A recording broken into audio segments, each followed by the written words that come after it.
তো as a player হিসেবেই তাকে আমি দলে দেখি না। এখন ভালো খেললে আবার মানুষজন আমাকে গালিগালাজ করবে। কারণ বিশ্বকাপ ভাবনায় আমার লিটন কুমার দাসই ক্যাপ্টেন। পরিচালনার সাথে যারা জড়িত এরা কি চিন্তা করে, কি খায়, কি ভাবনায় থাকে, এগুলো আসলে বলা মুশকিল। আপনি তো কোনো ব্যাকরণের মধ্যেই নেই, গ্রামারের মধ্যেই নেই। Tamim Iqbal, the way he has taken his decision, আমার কাছে মনে হয় যে ইট ওয়াজ টোটালি রাইট। একটা নতুন সিরিজ শুরু হচ্ছে এবং ক্যাপ্টেন জাকের আলী অনিক, জাকের আলী অনিককে আসলে অ্যাজ এ ক্যাপ্টেন কিভাবে রেট করেন? আমি তো প্রথমত অ্যাজ আ প্লেয়ার হিসেবেই তাকে আমি দলে দেখি না। এখন ভালো খেললে আবার মানুষজন আমাকে গালিগালাজ করবে, এই ক্লিপটা কেটে বলবে যে রিয়াসাত আজিম জাকের সম্পর্কে এটা বলছে। একজন ক্রিকেটারকে আপনি দলে দেখবেন তখনই যখন সে কনসিস্টেন্টলি পারফর্ম করবে, আপনার দলকে জেতাবে, তার রোলটা প্লে করতে পারবে। বা জাকের আলী অনেক আমার কাছে মনে হয় যে এশিয়া কাপ আপনিও কভার করেছেন, আমিও কভার করেছি, তিনি অনেকগুলো ব্ল্যান্ডার করেছেন। সো একজন ক্রিকেটার যখন নিজে আউট অফ ফর্ম, 10টা ইনিংসের মধ্যে 6টা-7টা ইনিংসে বিলো 100 স্ট্রাইক রেটে টি-20তে ব্যাট করছেন, ক্যাচ ছাড়ছেন, কিপিংয়ের জায়গায় তিনি ফেইলিওর, ক্যাপ্টেন্সির জায়গায় তিনি প্রপারলি ম্যানেজ করতে পারেননি, তার ফিল্ডার অ্যান্ড বোলারদেরকে ব্যাটিং লাইনে আপনার প্রশ্ন রয়েছে। তাকে যখন আপনি একটা সিরিজের ক্যাপ্টেন বানাবেন, সেই মুহূর্তে যখন আপনার আগামী বিশ্বকাপ টি-20 খেলতে যাওয়ার আগে সময় খুব কম, ম্যাচেসও কম, আমার কাছে মনে হয় এটা খুবই প্যাথেটিক। কারণ বিশ্বকাপ ভাবনায় আমার লিটন কুমার দাসই ক্যাপ্টেন। এখন লিটন কুমার দাস যদি কোনো কারণে আনএবল টু ক্যাপ্টেনিং দ্য সাইড হয়, ইনজুরি কারণে হতে পারে, অন্য কোনো কারণে হতে পারে, আপনি তাকে দিয়ে ক্যাপ্টেন্সি করাবেন যার বিশ্বকাপের স্পটটা কনফার্ম, নাম্বার 1। নাম্বার 2, যে আসলে ক্যাপ্টেন্সি বিভিন্ন সময় করে গ্রুমিং হয়েছে।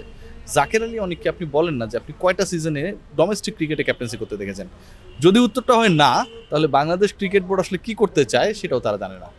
রিয়াসাত ভাই, আমরা দেখেছি যে লিটন দাস যখন ইনজুরিতে পড়লেন তার বিকল্প ক্রিকেটার দলে নাই এবং বিভিন্ন জনকে সাফল করে খেলানো হয়েছে। আসলে লিটন দাসের মধ্যে গুরুত্বপূর্ণ ক্রিকেটার যিনি নাম্বার 3-তে ব্যাট করেন, তার বিকল্প থাকা উচিত ছিল কিনা?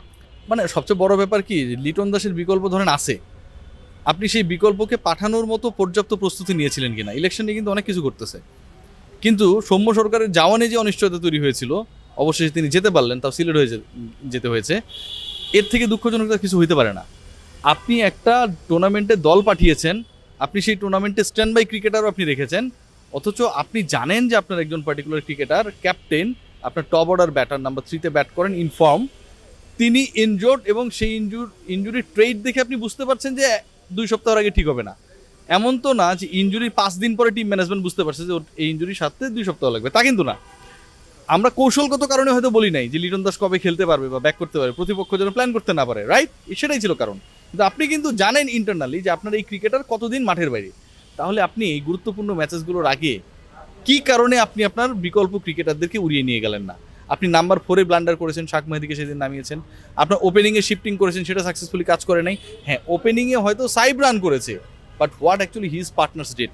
সো আমার কাছে মনে হয় যে বাংলাদেশ দল আসলে পরিচালনার সাথে যারা জড়িত এরা কি চিন্তা করে, কি খায়, কি ভাবনায় থাকে, এগুলো আসলে বলা মুশকিল, অলৌকিক ঘটনা সব। দর্শকের মাঝে হয়তো প্রশ্ন করে, অনেক সময় জাকের আলী অনেক কিনে যাত্রীরা বললেন যে দলে থাকবে কি থাকবে না, একটা ধোঁয়াশা আছে। বিকল্প রিয়াসাত ভাই কি হতে পারে? জাকের আলী অনেকের বিকল্প আসলে না, অবিকল্প ক্রিকেটার সে না, প্রথম কথা যেটা। আর দ্বিতীয় ব্যাপার যেটা, আপনি একটা টিমে 3 জন ফিনিশারকে খেলাচ্ছেন, এটা তো খুব আগলি দেখায়, ডার্টি দেখায়। আপনার মিডল অর্ডার ফোকলা, আপনার টপ অর্ডারে 3 জন ব্যাট করছে, এরপরে হচ্ছে আপনার আপনি যদি ফিনিশার কাউকে খেলান, ফিনিশারের রোলটা কিন্তু according to the batting order 6 এবং 7, নট ইভেন 5, আমি যতটুকু ক্রিকেট বুঝি। সো আপনি 5 থেকেই ফিনিশারদের খেলাচ্ছেন, আপনি তো কোনো ব্যাকরণের মধ্যেই নেই, গ্রামারের মধ্যেই নেই। আপনার 10 জন ওপেনার থাকতে পারে, কথার কথা। এখন এই 10 জনকে নিয়ে কি আপনি ব্যাটিং অর্ডার সাজাবেন? আপনি বেস্ট 2 জনকে নিয়ে আপনার ব্যাটিং অর্ডার সাজাবেন। আপনার 3 জন ফিনিশার, 5 জন ফিনিশার থাকতে পারে, বাট আপনি বেস্ট 2 জনকে নিয়ে আপনি আপনার ফিনিশিং লাইন আপটা, স্লগ ওভারে যারা ব্যাটিং করবে সেটা আপনি সাজাবেন। বাংলাদেশ তো ওই চিন্তা থেকে দূরে। বাংলাদেশের যে একটু স্ট্রাইক রেটে ব্যাট করে, যে একটু রান করে, ওই হচ্ছে আমার ফিনিশার। 5 নম্বরেও হচ্ছে শামীম হোসেন পাটোয়ারি ফিনিশার। এটা কেমন একটা দল যে 5 নম্বরে নেমে হচ্ছে ফিনিশ করা লাগে? সো এরকম হাস্যকর দলে আসলে এরকম চয়েসেসগুলো থাকে।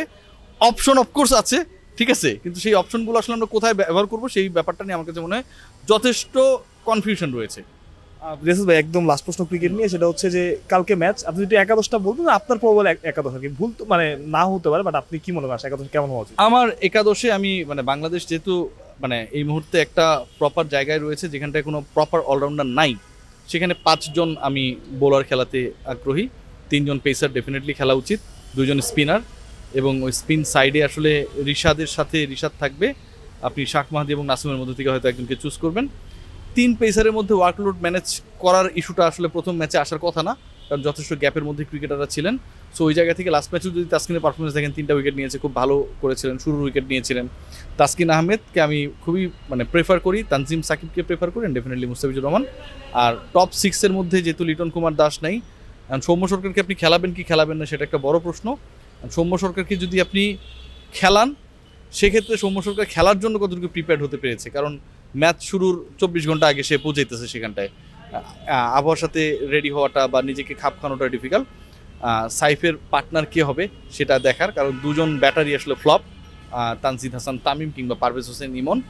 বাট এই ফ্লপদেরকে আপনাকে ক্যারি আউট করতে হবে। নাম্বার 3 পর্যন্ত এরাই চলবে, ultimately you have no other option. Number 4-এ সম্ভবত তাওহিদ হৃদয়, আর 5-6-এর জায়গাটা আমার কাছে মনে হয় জাকের আলী অনেক, যেহেতু ক্যাপ্টেন তিনি তো খেলবেনই, নুরুল হাসান সোহান উইল বি ড্রপড আমার কাছে মনে হচ্ছে, এবং ওই জায়গায় শামীম হোসেন পাটোয়ারি লাস্ট ম্যাচে ভালো খেলেছিলেন। এটাই। এখন যদি নির্বাচন দিয়ে আসে, আসলে তামিম আজকে নিজের নাম উইথড্র করলেন। আসলে তিনি একটা, যদি আমি 23 বিশ্বকাপের সময় যাই, তখন আসলে অনেক দিন ধরে তিনি একটা দল গুছিয়েছিলেন বা দলকে টেনেছিলেন, পরবর্তীতে বিশ্বকাপের আগে ক্যাপ্টেন্সি থেকে সরে দাঁড়ান, এবং এখানেও অনেকটা সেম ঘটনাই ঘটলো। আসলে এটা কেন হলো? সবচেয়ে বড় ব্যাপার কি যে মানে Tamim Iqbal, the way he has taken his decision, আমার কাছে মনে হয় যে ইট ওয়াজ টোটালি রাইট, এবং এই ডিসিশনটা তিনি যদি একটু আগে নিতে পারতেন আরও ভালো হতো। কেন ভালো হতো? এই যে ঘটনাগুলো ঘটছে এগুলো তো অনেক আগে থেকে আমরা দেখছি। সো আরও আগে থেকে যদি সিদ্ধান্তটা তামিম ইকবাল বা তামিম ইকবালের টিম যদি জানাতে পারতো, আমার কাছে মনে হয় তখন আপনি লিগ্যাল ফাইট করার জন্য একটা স্পেস পাইতেন। বাট সেই স্পেসটা এই মুহূর্তে আর নেই। বিসিবি ইলেকশন এভাবেই হবে। অনেক বিতর্কিত সংগঠক বিসিবিতে ঢুকে যাবে, আমার রিপোর্টের মাধ্যমে সেটা আমি প্রকাশও করবো নিশ্চয়ই। বাট তামিম ইকবাল আমার কাছে মনে হয় what actually he did, rightfully he did. এই জায়গায় আসলে প্রশ্ন তোলার বা ইন্টিগ্রিটি নিয়ে প্রশ্ন তোলার কোনো জায়গা আমি দেখি না, কারণ end of the day Tamim Iqbal ভুলে যান, নাম ভুলে যান।